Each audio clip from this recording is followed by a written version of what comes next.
Just when Assassin's Creed reached the height of its popularity, all eyes were on Unity to deliver the next generation of Assassin's Creed. But we all know what happened. A buggy, rushed release led to Unity being a technical nightmare to navigate around.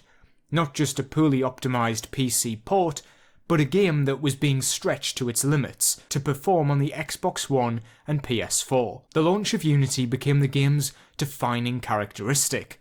There were no talks of the story, characters, or the world design, just the mistakes that were made in bringing it all together. Fast forward 9 years, and now we have an army of loyal fans praising Unity as the peak of where the franchise was building up to.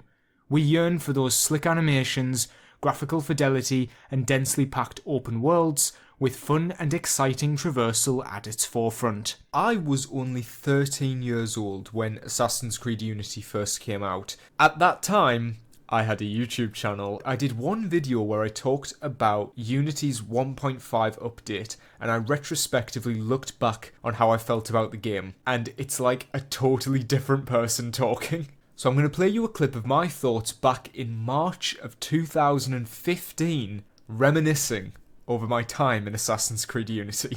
You know, it's got a very cliche story, it's got a very bad ending, in my opinion. Ubisoft have tried to make this game look better, they're trying to appeal it, but to be honest, they just need to give up. And trying to correct it at this point is just like, well, kicking a dead horse, I guess. We've just got to look forward to victory. I think Unity is a thing of the past and must be forgotten because it's terrible. I'm definitely not the man I was.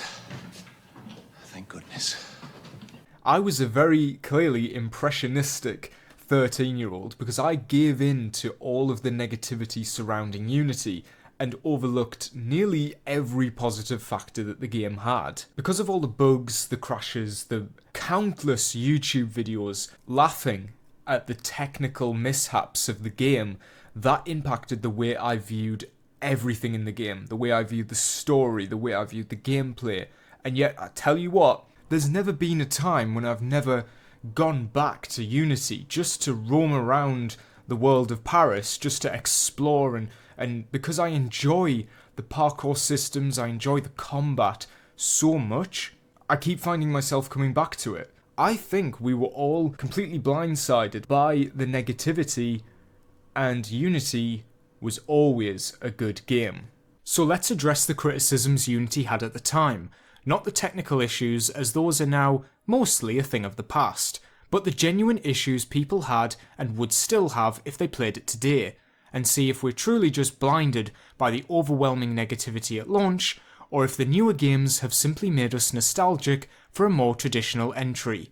This might be a really weird, subconscious thought I had when I was playing Unity for the first time, but it felt like the story was quite lonely. And that seems so strange, but what I mean by that is Arno is the only main character in the game, like he is the character you play as, and yet the entire marketing campaign is about playing with your friends. It's about a co-op campaign. It's about customizing your own personal assassin, putting your personality onto that assassin, which means that Arno himself had so little of the spotlight, and also players were utterly baffled as to like, why aren't we playing as, where's the other 3 characters that are on every single one of these posters? What do you mean they're not in the game? They're not even characters, we're only playing as one? The marketing campaign was like 4 assassins at all times. They even had unique, distinct designs that aren't in the game. I don't know if at one point there was meant to be 4 playable characters, but I definitely got this feeling when I was playing it for the first time, like, oh, this is like one story that should have been part of a bigger saga. I think that retroactively ruins the way you view Unity's campaign, because it is, I'm gonna say, it's a messy story, but it's not a bad one. It can get a little bit generic in parts, but it still captures those cinematic moments that made the early games so good. And I think the dialogue, whilst definitely being different, it definitely feels different from the previous games, there are some really good moments, especially one that I want to highlight is Belek's betrayal. Fair enough, we do not get apt enough time with Belek. We definitely needed more missions, more conversations, more time to build up the relationship between Arno and Bellic. But the betrayal? That whole scene where he's explaining, it's never going to end. We can restart whenever we want. If we don't like the people in power, we can just get rid of them and start anew, because we did it in the American colonies and we did it in Monteriggioni. This has all happened before, and we can control the way the narrative plays out. There's things like this scattered throughout the entire game, and yeah, the problem is that a lot of the game is focused on Arno and Arno's character, which isn't properly developed or fleshed out, which I went into a lot more detail on when I looked into Arno's character as its own separate video, which you can have here on screen now. But the point that I really want to highlight is that some of the newer Assassin's Creed games lack these cinematic moments. They lack these meaningful conversations that could be, put on YouTube as like a 30-second clip saying, this is something to think about. I don't think the newer games give you much to think about. They're more about the fantasy. And Unity was like right on the cusp of having something to say, like having a message, but also being diluted down for a more mainstream audience. And I do think the story of Unity comes together in a way where by its end it feels satisfying, even if you're not quite sure why. Combat in Unity was a vast departure from what came before and after. The series up until this point had made combat a slow, tension-filled reaction-based system, looking for when your enemies were going to attack and using that opening to land a counter. It was easy, but made you feel like you were always waiting for the perfect moment to strike. However, as the series went on, the power dynamic shifted, and slowly you began to take control of the fight, with chain kills and tools being able to keep the momentum of the fight flowing quicker, and more importantly, on your side. These openings for a counter were now simply a barrier to entry, and once executed, you were able to begin your chain and massacre a town's worth of guards with ease. Unity brought back the feeling of being on the back foot. With an emphasis on stealth in Unity, being a powerhouse would detract from the new features the game had added towards creeping around and running away. Because of this, combat was now back to being reactionary, with a bar above a guard's head indicating the perfect time to strike a counter. The issue with this system is now you weren't waiting with bated breath for a guard to strike.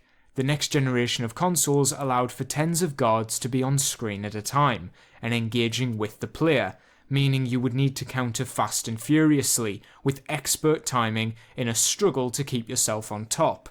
These fights would often take place in the new interiors, added to Unity's bustling world. Therefore the fights could get crowded, and quickly.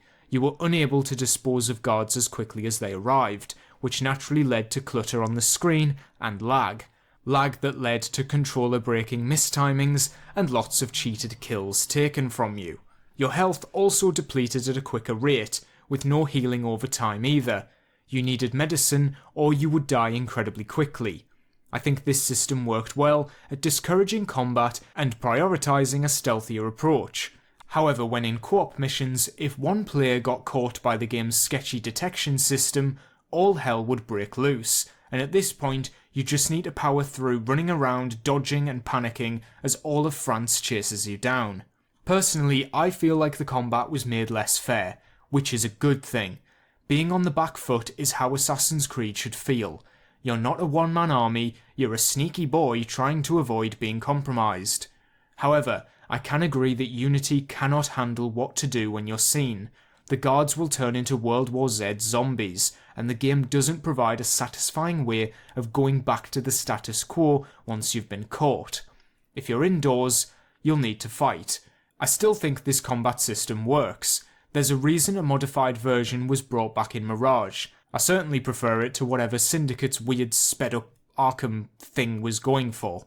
One criticism that I've seen levied towards the game that I think actually works to Unity's benefit is that the parkour is utterly unhinged. The mechanics of the game, the whole engine is sort of fighting to keep you onto these set paths, but you're able to break them so easily using the side ejects and the stuff that the game has put in for you.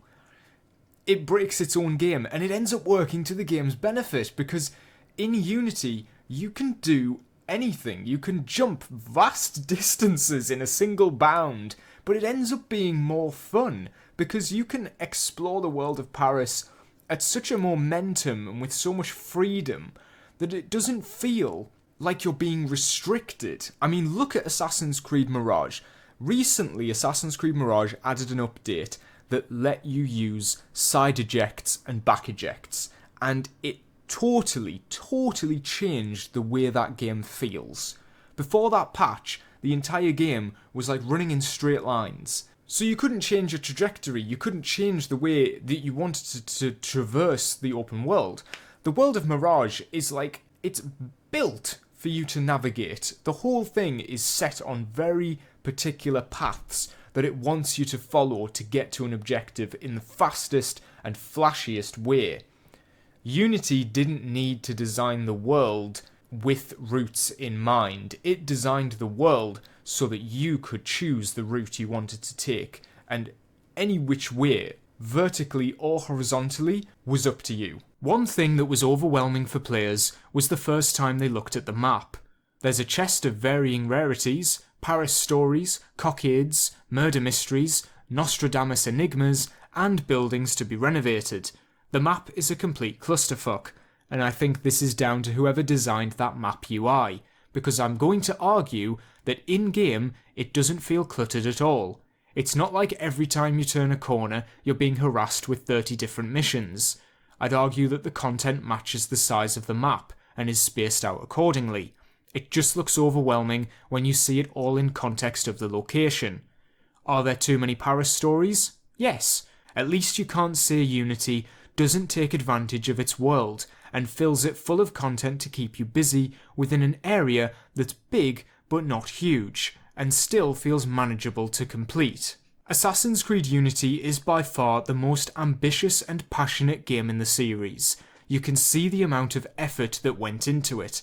It may have overshot what it was going for, but in doing that we got a technical mess that was striving to push the boundaries of the franchise, using technology that makes the world look better than even games coming out 9 years later. Sure, the hair physics were awkward and the faces weren't quite there yet, but the ambition showed that the developers wanted to give it their all. I can't say that for the modern Assassin's Creed games. The opening of Spider-Man 2 looks like it's going to turn your PS5 into a pipe bomb, but we'd be disappointed if we didn't see them go for those incredible set pieces. We can poke fun at Unity's launch and technical issues that have led to the legacy that game has, but let's not forget that that's not the game you can buy now. It's a passion that I hope to see in Assassin's Creed Red and future titles going forward that were made for the current generation of consoles. Assassin's Creed Red will be the first AC game made for the PS5 and Series X generation, and once again we find ourselves in a similar situation to Unity, seeing whether Assassin's Creed will keep up with the gaming landscape and push the boundaries once more. As always, if you enjoyed this video, please consider giving it a like and subscribe down below, and I'll see you in the next video.